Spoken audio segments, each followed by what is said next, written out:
এই তো চিপাটা থেকে পানি উঠে একদম এই তো আমার কষানটা হয়ে গেছে। ধনিয়া গুঁড়া বা আমার একদম মোস্ট মশলা পাউডার দিয়ে আমি গরু জিভ বানিয়েছি। গরু জিপাটাকে আমি সুন্দরভাবে গরম পানি দিয়ে সিদ্ধ করে তারপর উপরের খোসাটা ফেলে তারপর ছোটো ছোটো করে পিসেস করে কেটে নিয়েছি। আর একটু আমি এখানে এটাকে পর্দা বলে, এটা আমার খেতে খুব ভালো লাগে, তো একটু নিয়ে নিলাম আর কি টাটকা। এটা সিদ্ধ করে নিই, এটা মাংসের সাথে ছিল।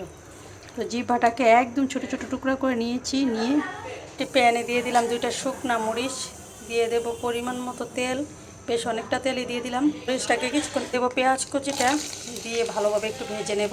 পেঁয়াজ কুচিটা দিয়ে একদম সুন্দরভাবে আমি ভেজে নেব। পেঁয়াজটা একদম ব্রাউন কালার যখন চলে আসবে তখন আমি জিভাগুলা দিয়ে দেবো। জিভাগুলা দিয়ে দিলাম।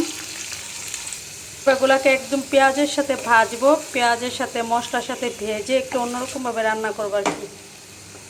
দিলাম বেশ অনেকটা রসুন বাটা বা আদা বাটা। আদা রসুন বাটার পরিমাণটা একটু বাড়িয়ে দিলে গ্রেভিটাও বেশি আসে আর কোনো গন্ধ আসে না, ভালো লাগে খেতে। পরিমাণ মতো লবণ, এগুলো দিয়ে দেবো 2 চামচ, কারণ একটু ঝাল ঝাল করবো, শুধু আমি খাবো, ছেলে মেয়ে এগুলো পছন্দ করে না। জিপা আমার কাছেই ভালো লাগে, তার জন্য আমার জন্য একটু ভুনা করে নিচ্ছি। সেইভাবে অনেক মজা করে কালা কালা করে ভুনাটা করব, করে আমি সুন্দরভাবে খাবো। তো দিয়ে দিলাম জিরা গুঁড়া, দিয়ে দেবো ধনিয়া গুঁড়া বা আমার একদম মোস্ট মশলা পাউডার দিয়ে দিলাম। গরম মশলা পাউডারটা আমি একদম আমার সিক্রেট গরম মশলা পাউডার, এটা রেসিপি আমার নতুন পেজে দিয়েছি। এটা দিলে আমি আর আস্ত মশলা দিই না। 1 চামচ গরম মশলা পাউডার মানে যেটা যে পরিমাণ লাগে দিয়ে দিলে আর কিছুই লাগে না, খুব মজা লাগে খেতে। দিয়ে আমি একটু এগুলাকে সুন্দরভাবে ভেজে নেব। ভেজে গরম পানি দিয়ে দেবো একদম বেশি করে, যেন একদম কষতে কষতে সিদ্ধ হয়ে যায়। আগে কতক্ষণ ভেজে নিই মশলার সাথে। এই তো চিপাটা থেকে পানি উঠে একদম কষতে থাকবো, মানে কষবে আর ভাজা ভাজা হবে। তারপর আমি একদম একেবারে ঝোলটা দিয়ে দেবো। আর দেখুন কালারটা, মাশাআল্লাহ, কালারটা দেখি খেতে ইচ্ছে করছে, তাই না? আমার এখনই খেতে ইচ্ছে করছে। মানে জিহ্বাটা আমার খুব পছন্দের। ছেলে মেয়ে পছন্দ করে না, তো ওদেরকে আমি খাওয়ার জন্য বলিও না। আমার কাছে ভালো লাগে তো আমি খেয়ে নিই। যেহেতু অল্প করে পাই তার জন্য, আর কুরবানি বাদে তো এটা পাওয়াও যায় না। এটা কষতে থাকুক, আমি কিছুক্ষণ পরে আসছি। এই তো আমার কষানটা হয়ে গেছে।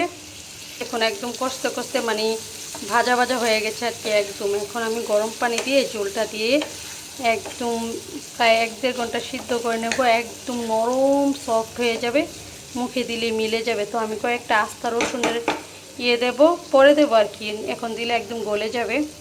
এই পানিটা দিয়ে আমি অনেকক্ষণ পরে আসবো, কারণ এটা একদম সফট না হলে জিহ্বাগুলো ভালো লাগবে না খেতে।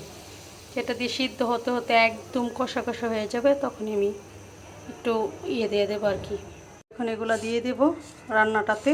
অনেকটা দিয়েছি, আস্তে আস্তে ফুটতে ফুটতে সিদ্ধ হচ্ছে। তো এগুলো আমি একটু দিয়ে দিচ্ছি, কারণ এখন টমেটোটা সিদ্ধ হইতে একটু সময় নেয়।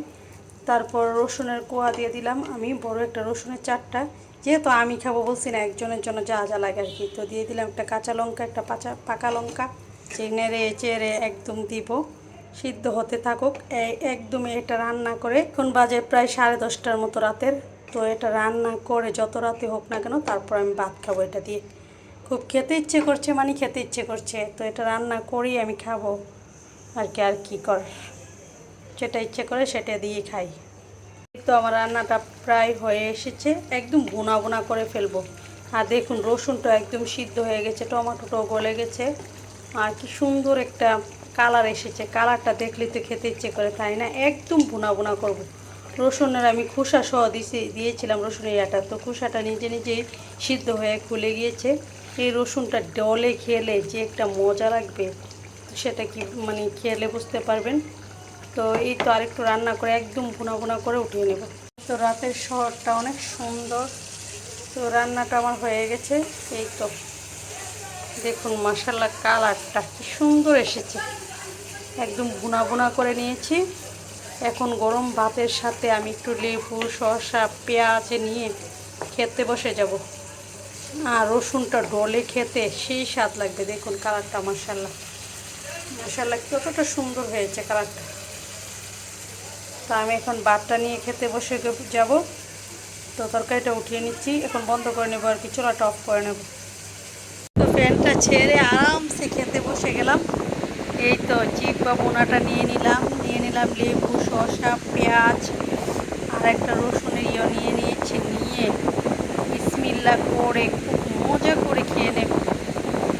প্যানের জন্য শব্দটা খুব জোরে আসছে, কিছু মনে করবেন না।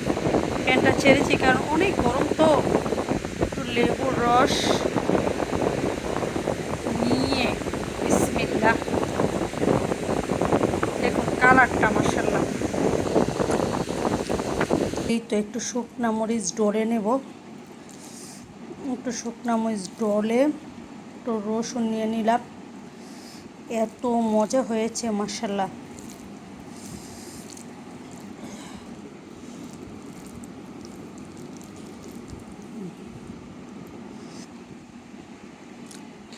তো সবাই ভালো থাকবেন, আল্লাহ হাফিজ। এখন আমি আরামসে খাই, আপনারা ভালো থাকবেন।